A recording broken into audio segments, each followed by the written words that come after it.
This small group is focused on slaying the monster paragraph. If you look at your draft of your theme essay, you got yourself a monster paragraph. Now, there's generally 3 reasons why a monster paragraph might happen, why we might give birth to a monster. So the first one is this reason over here. Maybe you're actually developing more than one separate idea in a paragraph, and we know that that's poor organization. So the first thing you want to do, if you've got yourself a monster, is to double check and make sure you're actually only talking about one thing.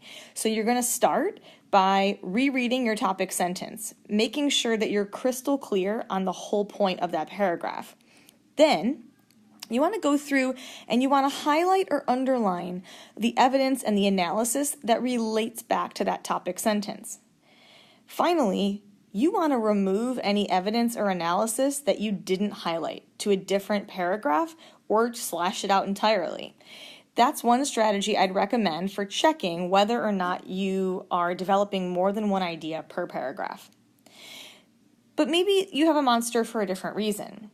Maybe you're just struggling to choose the best evidence or the best examples, or maybe you're struggling with how to best analyze or explain how your examples prove your claim.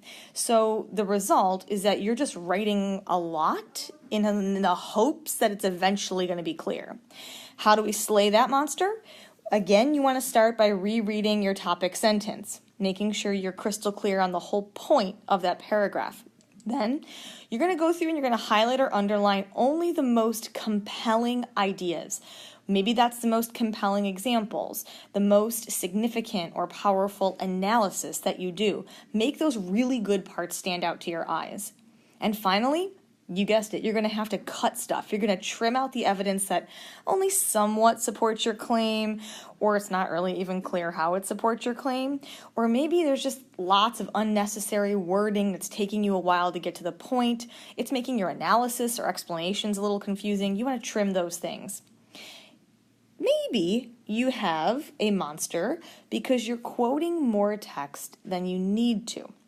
So if that's the case, you're going to slay that monster by rereading the evidence, the quote, or the paraphrasing that you're using, and you're going to underline or highlight the parts that really truly support your claim, which you can find in the topic sentence.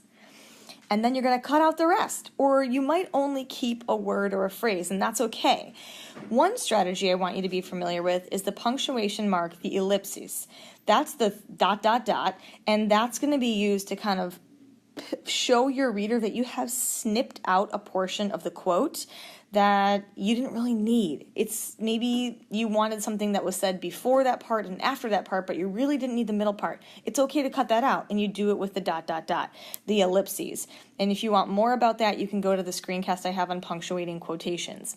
So let's take a look at writer is struggling with choosing the right evidence, or in this case, choosing the most direct, succinct, and powerful analysis.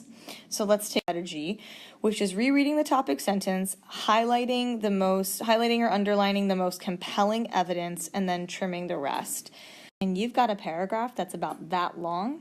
This example, this is a monster paragraph, and I'm going to give some strategies I would use if I was going to edit this, and then you can try and apply that maybe to your own writing.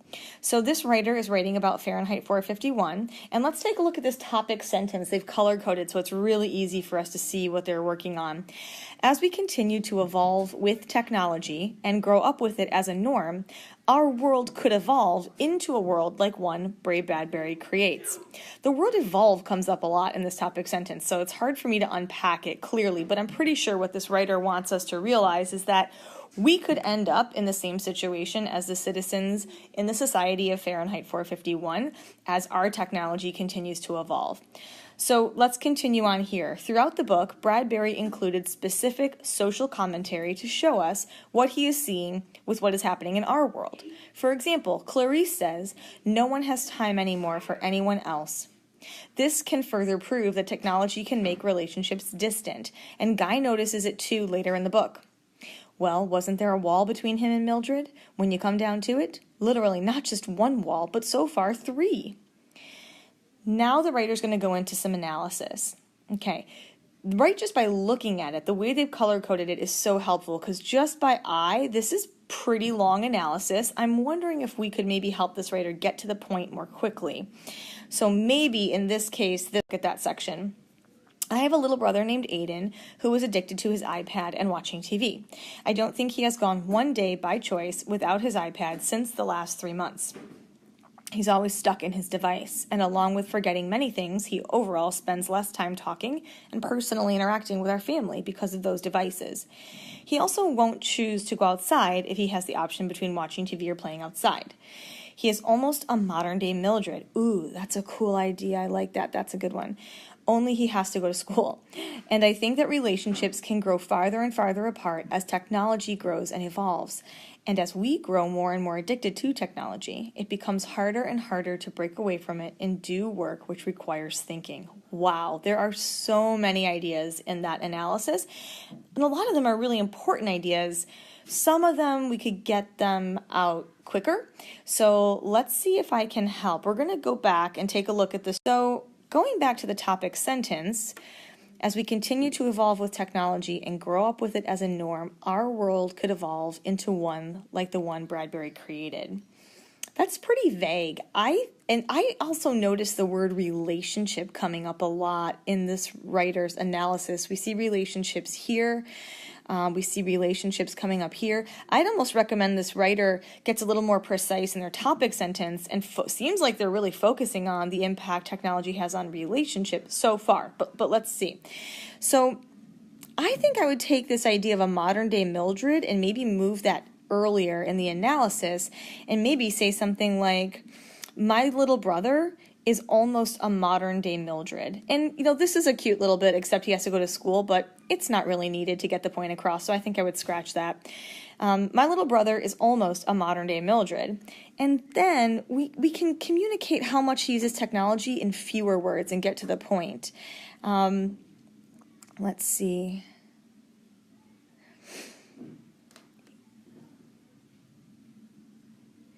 I think the specifics of I don't think a day has gone by where he hasn't been on his iPad or watched television. So my brother is almost a modern-day Mildred. A day, just get to the point, a day has not gone by where he hasn't been on his iPad or watched TV. Unfortunately, this leads him to forget many things and spend less time interacting with our family, period. I'm not sure if we want to include the detail about him not choosing to go outside. If you're not going to bring up more about nature, you can maybe trim that part. I think it's really important, though, that we get down here to this stuff. So if you said, my brother is almost a modern-day Mildred, a day has not gone by when he hasn't used his iPad or watched television. This keeps him from interacting with to the extent that it keeps him from interacting with our family. And then you could come down to this idea down here where you say, this shows, and I think this is where you could use a transition, this shows that relationships can grow farther apart. And I might scratch this as well. This shows that relationships can grow farther. We don't need and farther. This shows that relationships can grow farther apart as we grow more addicted to technology, period. And I think I would stop right there, because so far everything seems to be about relationships. This idea of it becoming harder to break away and do thinking for ourselves, that's a brand new idea that really hasn't come up anywhere here, because this quote from Clarice, that's about having time for each other. That's about relationships. This is relationships here. It's all about relationships so far. So I think this idea about thinking becoming harder, maybe that belongs further down in the paragraph, or maybe in a different paragraph altogether. So that's how I would recommend trimming just that one section of that monster paragraph. As I've modeled my thought process for you and talked through how I would reword this, things I would cut, as you saw me decide what are the words popping up the most, what seems to be the main idea I really want to zero in on and focus on, now you see you can use that same strategy yourself when trying to slay your monster.